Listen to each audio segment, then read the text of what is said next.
Hello students, आप जानते हैं कि आईबी के एग्जाम की नोटिफिकेशन आउट हो चुकी है और एग्जाम्स की डेट जो है वो भी बहुत जल्दी हो सकती है।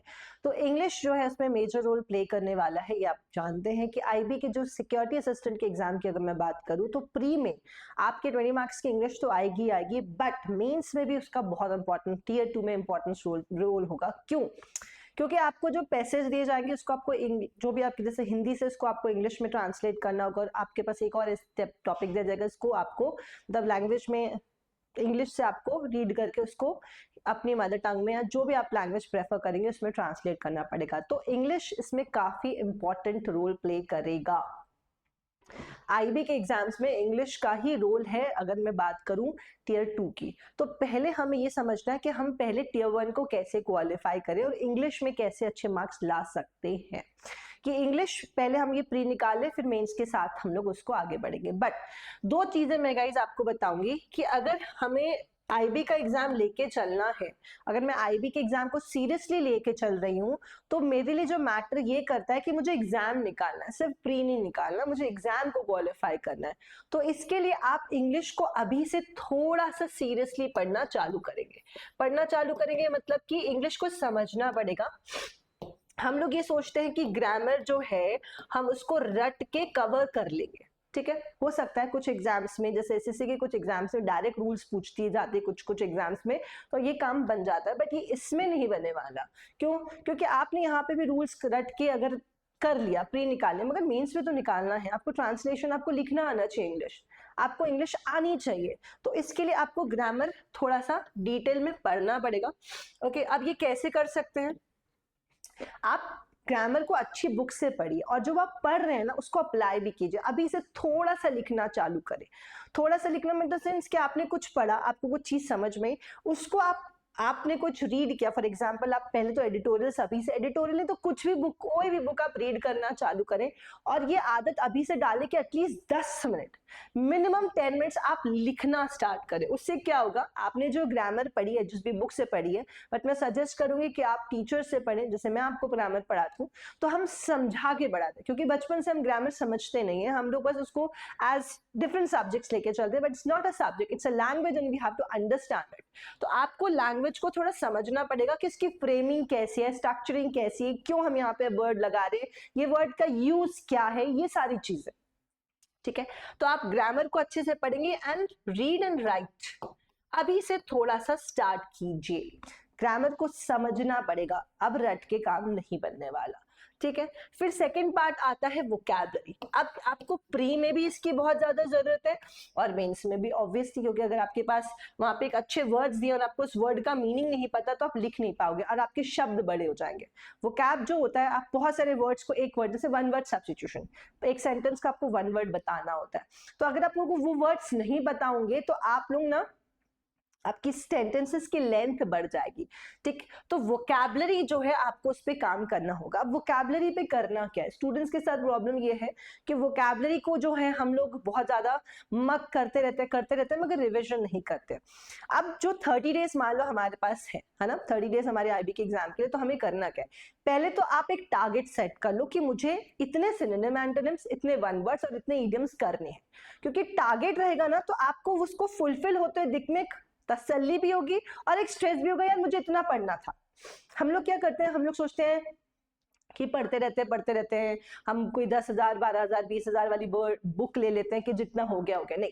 आप एक टारगेट सेट करो, या ज्यादा से ज्यादा आप एक हर वीक का टारगेट सेट करो कि इस वीक में मुझे इतने सिनोनिम एंटोनिम्स, इतने इडियम्स एंड फ्रेजेस, इतने वन वर्ड करने हैं, और आप उसको फुलफिल करो विथ रिविजन कि यार ये वाले क्वेश्चंस मेरे गलत नहीं होने चाहिए।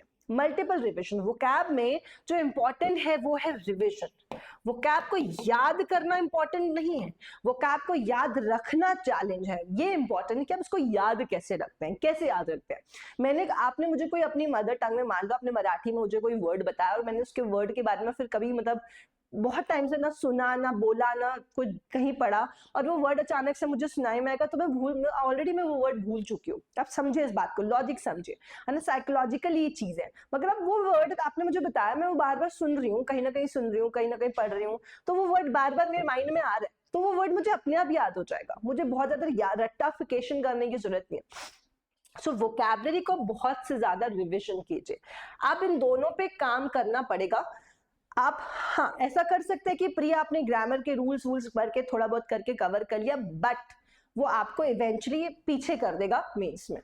तो हमको हमारे लिए इंपॉर्टेंट है कि हम आईबी के एग्जाम को क्रैक करें, ना कि प्री के एग्जाम को। तो आप इसकी अंडरस्टैंडिंग पर थोड़ा सा काम कीजिए।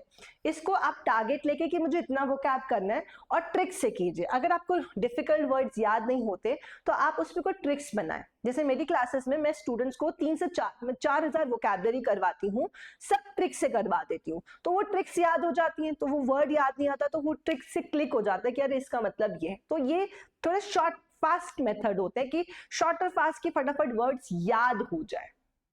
ठीक है, कॉम्प्रिहेंशन वाला पार्ट की अगर मैं बात करूं तो कॉम्प्रिहेंशन की अगर आपको समझने में देखे जाए तो कॉम्प्रिहेंशन आपका ये दोनों अच्छा चल रहा है ना। अगर आप रीड यहाँ पे आप कर ही रहे है ना, आप रीड यहाँ पे कर ही रहे, तो आपकी कॉम्प्रिहेंशन अपने आप अच्छी ही हो जाएगी, कोई बहुत डिफिकल्टी इसमें नहीं आने वाली है।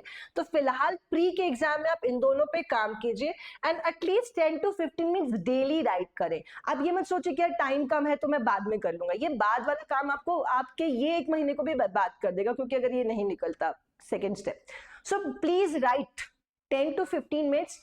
जो भी आपने कुछ भी पढ़ा है, कोई भी आर्टिकल पढ़ा है, कोई न्यूज में कुछ बात पढ़ी है, या कुछ भी रैंडमली आपने पढ़ा है, कोई न्यूज किसी मूवी की स्टोरी क्यों ना पढ़ी हो आपने, उसको लिखने की कोशिश करें। चैलेंज आएगा मैं बता रही हूँ, क्योंकि एटलीस्ट 10 दिन तो आपको सेंटेंस फ्रेमिंग में प्रॉब्लम आएगी। 10 दिन तो ऐसे लगेगा यार क्या लिखूं, बार बार एक सेंटेंस को लिखोगे मिटाओगे, ये सही नहीं लग रहा। एंड एक टाइम आता है 10-12 दिन बाद कि हम फिर माइंड वर्क करने लग जाता है, वो फ्लो आता है। फ्लो आने के बाद क्या होता है, फिर हम उस चीजों पे थोड़ा सा अच्छे वर्ड्स ढूंढने लग जाते हैं, हम खुद माइंड अच्छे वर्ड्स ढूंढने लग जाता है, अच्छे अच्छे वर्ड्स लिखने लग जाते हैं, और क्लैरिटी आ जाती है थॉट्स की। पहले तो बस सब कुछ हैसल वैसल होता है। ठीक है, तो फिलहाल प्री के लिए आप ग्रामर और वोकैब पढ़ें, ग्रामर को समझ के पढ़ें, आपको आगे भी काम आएगी। और जो भी अगर आप देखेंगे, अगर आपने आईबी के पेपर सॉल्व किए तो डायरेक्ट वही आपके क्वेश्चंस जो है यहाँ पे रूल बेस्ड नहीं है, कंसेप्ट बेस्ड ज्यादा है। पंक्चुएशन मार्क्स तक पूछा जाता है, पंक्चुएशन मार्क्स कैसे रटोगे, समझोगे ही ना उसको। और वोकैब ट्रिक्स के साथ कीजिए। कॉम्प्रिहेंशन अभी आपको उतना टेंशन नहीं होना चाहिए, अगर आप लिख रहे हो साथ में तो ये वाला पार्ट उसमें हो जाएगा, कोई प्रॉब्लम नहीं आएगी। ओके, इसमें सिनोनिम एंटोनिम जितना हो सकता है उतना करो। वन वर्ड इडियम्स पे थोड़ा काम करो, ये जल्दी हो जाते हैं, इसमें बहुत ज्यादा टाइम लगता है। इडियम्स तो तुरंत होने लग जाते हैं, 2 बार आपने रीड कर लिया, इडियम्स याद हो चुका होता है। ठीक है, तो और चैप्टर वाइज जरूर प्रैक्टिस कीजिएगा। हम लोग क्या करते हैं, हम लोग वोकैब ग्रामर पढ़ लेते हैं, ग्रामर पढ़ने के बाद उस चैप्टर पे हम क्वेश्चंस नहीं करते, जैसे कि मैथ्स वगैरह में करते हैं कि हम लोग 100-200 क्वेश्चन परसेंटेज में करें। हम ऐसे चैप्टर वाइज अगर करने लग गए तो आपको क्लैरिटी मिल जाएगी कि इस सेंटेंस में इस टॉपिक पे नाउन पे एरर है, यहाँ पे वर्ब पे एरर है, वो चैप्टर वाइज से आता है, मिक्स बाद में। तो आप जो भी पढ़ रहे हैं उसमें मिक्स क्वेश्चन की प्रैक्टिस को साथ में लेकर चलें। अगर आप उसको नहीं लेके चल रहे, आप सोचे बाद में कर लूंगा, फटाफट सिलेबस फिनिश कर लेता हूं, दैट वोंट वर्क। तो आपको क्या करना है, ग्रामर जो भी चैप्टर आप पढ़ रहे हैं समझना है, उस पर बहुत कम से कम 100-150 क्वेश्चन मिनिमम लगाने हैं। वोकैब आप आज फर्स्ट डे से ही चालू करें, जितना पढ़ रहे हैं उसका ज्यादा रिविजन करें। मैं अगेन बोलूंगी, जितना पढ़ रहे हैं वोकैब उसका ज्यादा रिविजन करें, वो मैटर करेगा आपके एग्जाम में। बाकी अगर आप लोगों से सारी चीजें नहीं हो रही तो मैं आप लोगों के लिए बैच लेके आई हूं, आप मेरी आईबी की सिक्योरिटी असिस्टेंट की बैच ज्वाइन कर सकते हैं। यहाँ पे आपको बहुत अच्छा डिस्काउंट ऑफर भी आया है, तो आप इसको यूटिलाइज कीजिए। आपकी आईबी ACIO की जो बैच है उसका प्राइस जो है वो 6,999 से 1099 कर दिया गया है। और आपकी एक और बैच है आईबी सिक्योरिटी असिस्टेंट की, आपकी आईबी सिक्योरिटी असिस्टेंट की जो बैच है उसका प्राइस जो है और कम कर दिया गया है। yes. आपकी आईबी सिक्योरिटी असिस्टेंट का बैच का प्राइस जो है वो 849 रुपीज आपको दिखाएगा, मगर आप अभी जाके ज्वाइन करोगे तो वो आपको 799 रुपीज में मिल जाएगी। आपकी ACIO की बैच का प्राइस जो है वो 1099 है, कोड PARA लगाने पे। और अगर आप सिक्योरिटी असिस्टेंट की बैच लेना चाहते हैं, आप ऐसे की बैच लेना चाहते हैं, तो आपको वो बैच 1999 की बैच है, मगर आज आपको 799 रुपीज में मिल जाएगी। कैसे, कोड लगाओगे PARI। ओके, आपको क्या कोड लगाना है, आपको PARI ये कोड लगा के PA, मैं यहाँ पे फिर लिख देती हूँ PARI। अगर आप आज ज्वाइन करते हो तो उसकी वैलिडिटी 12 प्लस 6 मंथ ACIO की है और सिक्योरिटी असिस्टेंट की 9 मंथ्स की। मिस मत कीजिएगा, बहुत इंपॉर्टेंट बैचेस हैं, ये बहुत ज्यादा इंपॉर्टेंट एग्जाम्स हैं। अगर आप मिस करोगे तो बाद में आपको लगेगा कि यार काश कर लेते। तो इस एग्जाम को ज्वाइन करना है आज ही आज। ओके, 799 में आपको SA सिक्योरिटी असिस्टेंट की बैच मिल जाएगी। ओके, और आपकी ACI की बैच आपको 1099 पे मिल जाएगी। जो भी आपका टारगेट है, जो भी आपका अपने ऑब्जेक्टिव है, गोल है, उसको अचीव कर सकते हैं। और जब ये टाइम आए, जब डिस्काउंट ऑफर्स मिले, तो आप इसको ज्वाइन कर सकते हैं। अच्छा, बैच में क्या मिलेगा, हम 30 डेज में क्या करेंगे? देखो, आपको लाइव और रिकॉर्डेड क्लासेस तो मिलेंगे, आपको नोट्स मिलेंगे। इस टाइम पे IB में नोट्स इतना इजीली अवेलेबल नहीं होते, तो IB के सारे नोट्स मिल जाएंगे, आप डाउनलोड कर सकते हैं। आपको प्रैक्टिस क्वेश्चंस मिल जाएंगे, हजारों प्रैक्टिस क्वेश्चंस मिल जाएंगे। आपको mock test 870 plus something mock test मिल जाएंगे। तो मॉक टेस्ट आपको पता है कितना इंपॉर्टेंट होता है। मॉक टेस्ट आपको मिल जाएंगे, आपके टीचर्स की मेंटरशिप मिल जाएगी, सब कुछ है। You have everything, notes, practice question, mock test, live classes, recorded classes, यही कर लिया बहुत है। आपने इस बैच में जो आपको प्रोवाइड किया गया, आपने उतना कर लिया, उससे ज्यादा आपको कुछ करने की जरूरत नहीं है। बस इसको फॉलो कीजिए, ऑफर लिमिटेड है, कोड परी PARI लगा के आज उसको ज्वाइन कीजिएगा और पढ़ना चालू करें। क्योंकि IB जैसे एग्जाम्स हमेशा रेगुलर में नहीं आते कि प्रीडिफाइंड टाइम पे कि यार आ जाएगा, अब आने वाला है। ये कब आएगा कब नहीं आएगा कोई कुछ कह नहीं सकता। तो जब आए तो मौके का फायदा जरूर उठाए। मिलेंगे बैचेस में, गई तब तक के लिए बाय, टेक केयर, भी हैप्पी और बहुत अच्छे से पढ़ते रहें, खुश रहें, बाय, टेक केयर।